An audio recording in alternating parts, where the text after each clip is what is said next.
ஒரு பெண் புதிய வாழ்க்கையை கனவுகளோடு ஆரம்பிக்கிறாள். அந்த நாள் ஜோதியின் வாழ்க்கையில் ரொம்ப ரொம்ப ரொம்ப முக்கியமான நாள். அவள் சிரிப்போடு அந்த வீட்டுக்குள்ளே வந்தாள்.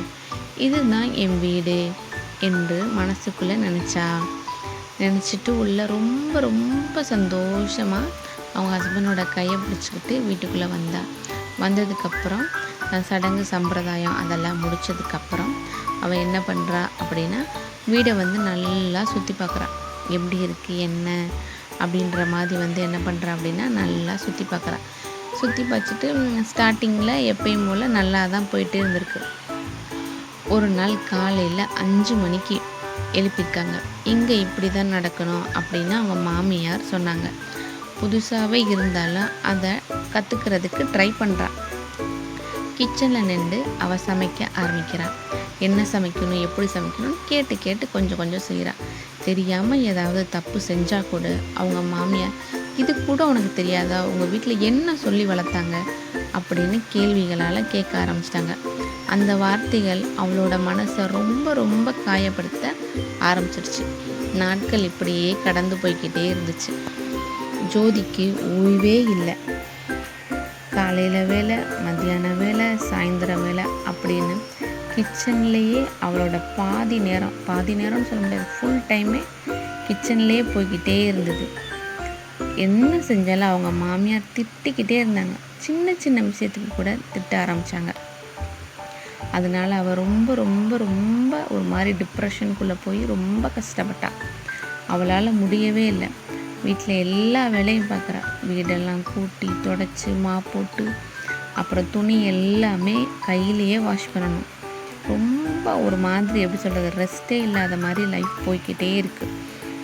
ஒரு நாள் தனியாக உட்காந்து கண்ணீர் விட்டு அழுகிறா. அந்த வீட்டில் யாருக்கும் எதுவுமே தெரியலை. அந்த டைமில் கூட சாப்பாடு சமைக்கணும் அப்படின்னு சொல்லி சமைச்சு எல்லாருக்கும் சிரிச்சுக்கிட்டே பரிமாறுறா. அவளோட சிரிப்பு எப்படி இருக்குன்னா, ஒரு ஃபேக்காக உள்ளுக்குள்ளே ரொம்ப கஷ்டமாக லோன்லியாக இருந்தாலும் வெளியில் சிரிச்சுக்கிட்டே இருக்கா. அப்போ அவங்க அம்மாவுக்கு கால் பண்ணி பேசுகிறா. அம்மா எப்படி இருக்கீங்க, நான் நல்லா தான் இருக்கேன், நீங்கள் எப்படி இருக்கீங்க அந்த மாதிரி பேசுகிறா. அப்போ அவங்க அம்மா கேட்குறாங்க, என்ன உன் வாய்ஸ் ரொம்ப ஒரு மாதிரியாக இருக்கே, என்ன எதுவாக இருந்தாலும் சொல்லு அப்படின்னு சொன்னாங்க. அப்படிலாம் எதுவுமே இல்லைம்மா, நான் நல்லா தான் இருக்கேன் அப்படின்னு சொல்லிட்டு ஃபோனை வச்சிட்றான்.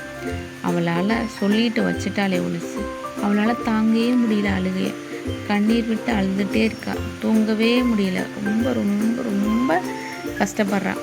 அவளோட மேரேஜ் ஆகியிருந்தப்ப அவள் எப்படி இருந்தா அப்படின்லாம் நினச்சி பார்த்து ரொம்ப ஃபீல் பண்ணி ஒரு மாதிரி லோன்லியாக ஃபீல் பண்ணிக்கிட்டே இருக்கான். அப்போ தான் அவங்க மாமியாருக்கு உடம்பு சரியில்லாமல் போகுது. அதனால் அவள் என்ன பண்ணுறான்னா, அவங்க மாமியாரை நல்லா கவனிச்சுக்கிறாள். மனசுக்குள்ளே கஷ்டங்கள் இருந்தாலும் கூட அவங்க மாமியாரை நல்லா பார்த்துக்கிறாள். அவளோட கடமை அப்படின்னு சொல்லி நல்லா பார்த்துக்கிறாள். அவளோட அன்பை புரிஞ்சுக்கிட்ட அவங்க மாமியார் என்ன பண்ணுறாங்க அப்படின்னா, மெதுவாக அவட்ட சொல்கிறாங்க, நான் பண்ணினது எல்லாமே தப்பு தான், உன்னை இந்த மாதிரிலாம் பேசிக்கக்கூடாது, என்னைய மன்னிச்சிரு அப்படின்னு சொல்லி மன்னிப்பு கேட்டாங்க. ஒவ்வொரு மருமகளும் ஒரு குடும்பத்துக்காக தன்னை மறைக்கிறாள்.